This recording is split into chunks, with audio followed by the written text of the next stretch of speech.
उस युसरा कुरान करीब है। अल्लाह बोलता है मेरे बंदे, अरे मेरे बंदे, तेरे ऊपर हालात आए हैं, तेरे ऊपर हालात आए हैं, तू घबरा मत, हालात से तू मत घबरा। तंगी आई है, तंगी आई है, खौफ आया है, खौफ, तंगी आई है, खौफ आया हमारे है। चैनल अल बयाना ट्यूब ऑफिशियल को सब्सक्राइब करना ना भूलें। हालात बिगड़े हैं, हालात बिगड़े हैं, तो मत घबरा। तंगी के बाद सहूलत आने वाली है।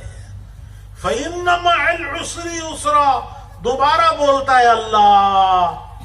तसल्ली, अरे कितनी तसल्ली देता है अल्लाह अपने बंदे को।